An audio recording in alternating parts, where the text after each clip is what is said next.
नमस्कार, times of Swaraj में आप सबों का स्वागत है और मैं हूं संतोष सिंह। और आज हम टाइम्स ऑफ स्वराज में चर्चा कर रहे हैं कि नीतीश को एनडीए के साथ बने रहना चाहिए। यह देश की पुकार है, यह बिहार के लोगों की भी पुकार है। 2019 के पार्लियामेंट के इलेक्शन से पहले एक बार नीतीश जी से किसी मुद्दों को लेकर बातचीत करने का मौका मिला था, 1 to 1। उस दौरान कुछ पॉलिटिकल बातचीत भी हुई। तो मैंने उनसे कहा कि 2014 में और 13 में मोदी के प्रधानमंत्री पद के उम्मीदवार को लेकर जो बात राजनीति चली बीजेपी के अंदर, उससे आपको प्रभावित नहीं होना चाहिए था और आपको एनडीए नहीं छोड़ना चाहिए था, बीजेपी का साथ नहीं छोड़ना चाहिए था। 10 सेकंड बाद मतलब चीज़ों को फिर बातचीत चले आगे वाले के फिर बैक हुए, क्योंकि मेरे राजनीतिक जीवन में आपको ये लगता है कि हमने बड़ी भूल की है। तो हाँ, जीतन राम मांझी वाला फैसले पर हम उस तरीके से चीज़ों को नहीं देखते हैं। जीतन राम मांझी वाला फैसला आपका सही था, लेकिन वो फैसला गलत था। क्यों? हम कि अगर आप बने रहते तो बिहार में क्या सीट का कमी है? 25 सीट पर जदयू लड़ती थी, 15 सीट पर बीजेपी लड़ती थी। तो 2014 में भी यही होता। 2014 में ये होता तो मोदी को खुद बीजेपी को बहुमत नहीं होता, और बहुमत नहीं होता तो आप उस सरकार में मजबूत रहते। तो जो चीज़ें 5 वर्षों तक चली वो चीज़ें नहीं चलती। जिस तरीके से कॉमनल लाइन लेने की जो आज़ादी मिली मोदी को, वो आज़ादी नहीं मिलती।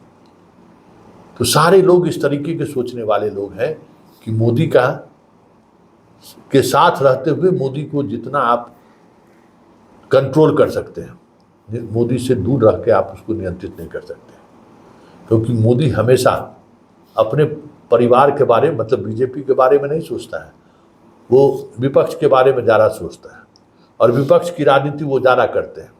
विपक्ष में कैसे तोड़ मोड़ हो इस पर ज़्यादा वो दिमाग लगाते हैं। इसलिए साथ बने रहकर ही आप मोदी को हाशिए पर पहुंचा सकते हैं, और वो ताकत नीतीश कुमार में है। और वैसे भी बिहार को अभी फिलहाल एनडीए के साथ बने रहने की जरूरत है, और उसका लाभ बिहार को मिलेगा, क्योंकि जिस तरीके से कम बैक किए हैं नीतीश, क्योंकि अब बैसाखी वाली बात नहीं है, उसने अपनी ताकत को दिखा दिया कि जनता उनके साथ अभी भी है, जनता का प्यार उनके साथ अभी भी बना हुआ है, और वो बीजेपी को जो कुछ भी मिला है वो उनकी वजह से मिला है, और जनता आज भी नीतीश पर भरोसा करते हैं। ये बातें बिहार की जनता ने जता दिया है। ऐसे में जब अभी ऐसी सरकार बन रही है, 3-3, 4-4 मंत्रालय मिलेगा बिहार को, तो पहली वाली बात थोड़ी नहीं। गिरिराज सिंह ग्रामीण विकास विभाग के मंत्री थे, किसी ने समझा क्या कि वो मंत्री भी हैं? एक रघुवंश प्रसाद सिंह भी मंत्री बने थे। तो ठीक उसी तरीके का अब जो भी मंत्रालय होगा, उस मंत्रालय के जो मंत्री होंगे वो अब अपने अनुसार काम करने की ताकत रखेंगे, क्षमता रखेंगे। और इतना ही नहीं, जो बिहार का डिमांड है विशेष राज्य का दर्जा, उसको लेकर भी ठोस निर्णय लेने की स्थिति में नीतीश रहेंगे। और नीतीश बने रहकर जितना बार्गेन कर सकते हैं, बाहर निकलकर उतना बार्गेन करने की स्थिति में नहीं रहेंगे। और सवाल है कि बाहर निकलकर जाएंगे किसके पास? जिसके पास जाएंगे वो तो इनको बाहर का रास्ता दिखाए ना, क्योंकि जिस गठबंधन इंडिया गठबंधन की बैठक हुई है, उस बैठक का सूत्रधार ये रहे ना। क्यों निकलने की नौबत हुई इनके? जरा गौर करिए, क्यों निकले ये? तो जो निकलने की वजह है वही वजह ना आज इनको एनडीए के साथ बने रहने के लिए मजबूर भी कर रहा है और जरूरत भी महसूस हो रही है। निकल कर किसके? लालू के पास जाएंगे, निकल कर किसके? राहुल के पास जाएंगे। क्या कर लेंगे वहां जाकर? वो क्या करने की स्थिति में? यहाँ तो कम से कम अब जैसे अभी बोल दिए ना कि भाई कई ऐसे मुद्दे हैं जिस मुद्दों को पर सरकार को पुनर्विचार करना चाहिए, उन मुद्दों के से हम समझौता नहीं कर सकते। किसी त्यागी के माध्यम से चीज़ें आनी शुरू हो गई ना। कॉमन सिविल कोड को लेकर मेरा क्या मानना है, नागरिकता को लेकर हमारी क्या समझ है, तो वो सारी चीज़ें तो समस्याएं होंगी। ज़रा सुन लीजिए केसी त्यागी क्या कह रहे हैं।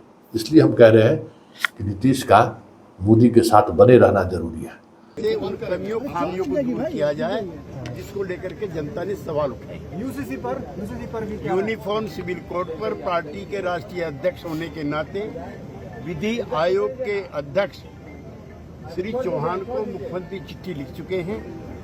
हम इसके विरुद्ध नहीं हैं, लेकिन जितने भी स्टेक होल्डर्स हैं, चाहे मुख्यमंत्री हों, चाहे डिफरेंट पॉलिटिकल पार्टीज हों या डिफरेंट सेक्ट्स हों, उनसे बातचीत करके इसका हल निकाला जाना चाहिए। सर, जातिगत जनगणना होगी? जातिगत जनगणना को देश की किसी पार्टी ने मना नहीं किया है।